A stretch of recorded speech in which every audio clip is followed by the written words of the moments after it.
क्या आप जानते हो कि दिल्ली में पोल्यूशन जो बढ़ रहा है उसके पीछे की एक वजह पंजाब में कम हो रहा पानी भी है। पीने वाला पानी नहीं बल्कि ग्राउंड वाटर। वो कैसे, वो मैं आपको बताऊंगी इस वीडियो में। तो नमस्कार, मैं हूं स्वर्णा और आप देख रहे हैं अनकट। दिवाली सीजन आते ही दिल्ली वाले दो चीजों से सबसे ज्यादा इरिटेट होते हैं। पहला तो सोन पापड़ी, दूसरा पोल्यूशन।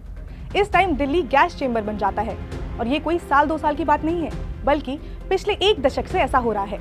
हम दिल्ली वासियों को धुएं में जिंदगी बितानी पड़ रही है और जब ऐसा होता है उस टाइम कई सवाल हम सबके मन में आते हैं, जैसे कि ऐसा क्यों हो रहा है, इसकी वजह क्या है, कौन कौन से फैक्टर्स इसके लिए जिम्मेदार हैं। और फिर उसके बाद पॉलिटिकल पार्टीज आरोप प्रत्यारोप भी शुरू कर देते हैं।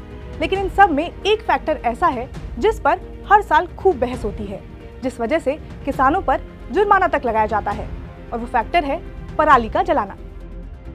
मगर फिर सवाल ये आता है कि पराली तो पहले भी जलाई जाती थी, क्योंकि दिल्ली के आसपास वाले एरिया में तो खेती जमकर होती है, तो अभी कुछ सालों में ही क्यों एक बड़ी समस्या बनकर सामने आई है।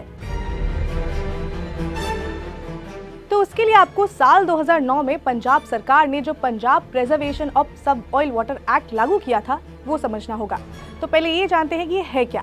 तो पंजाब और हरियाणा दोनों ही राज्यों में लगातार ग्राउंड वाटर का लेवल जो है वो गिर रहा था, जिसके लिए सरकार ये कानून लेकर आई थी। पहले ये कानून पंजाब में आया था और फिर हरियाणा में, जिसके हिसाब से किसानों को 10 मई से पहले चावल की बुआई करने से मना किया गया था।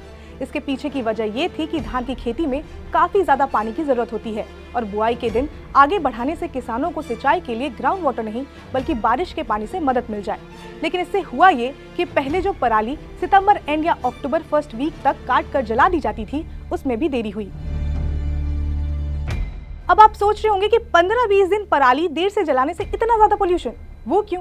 तो अलग अलग रिसर्च की माने तो सितंबर में हवा में मॉइस्चर कम होती है और उस टाइम दिल्ली में हवा का डायरेक्शन जो है वो वेस्ट की तरफ होता है। अक्टूबर तक आते आते हवा का डायरेक्शन नॉर्थ वेस्ट हो जाता है, मतलब दिल्ली में हवा नॉर्थ से आती है और उस वजह से पराली के धुएं की हवा जो है वो आगे नहीं जा पाती और उस धुएं की चादर जो है वो दिल्ली के ऊपर बन जाती है। आसान भाषा में समझे तो पूरा लोचा जो है वो हवा के डायरेक्शन का है। और पराली को जिस टाइम जलाया जा रहा है उस टाइमिंग में भी गड़बड़ी है और ये गड़बड़ी दिल्ली के एयर पोल्यूशन को बढ़ाने का एक फैक्टर है।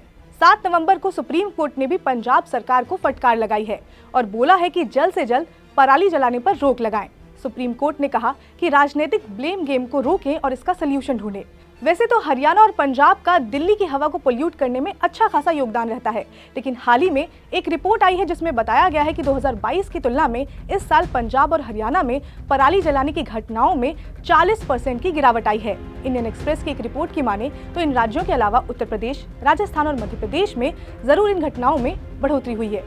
अब फिर से दिल्ली में पोल्यूशन बढ़ना जो है वो शुरू हो गया है। दिल्ली हरियाणा को और हरियाणा पंजाब सरकार के ऊपर जो है वो ब्लेम लगाना शुरू कर दिया है और ऐसा करते करते ही पूरा सीजन हर बार की तरह निकल जाएगा और हम दिल्ली एनसीआर वालों के पास इस जहरीली हवा में जीने के अलावा और कोई ऑप्शन नहीं बच पाएगा।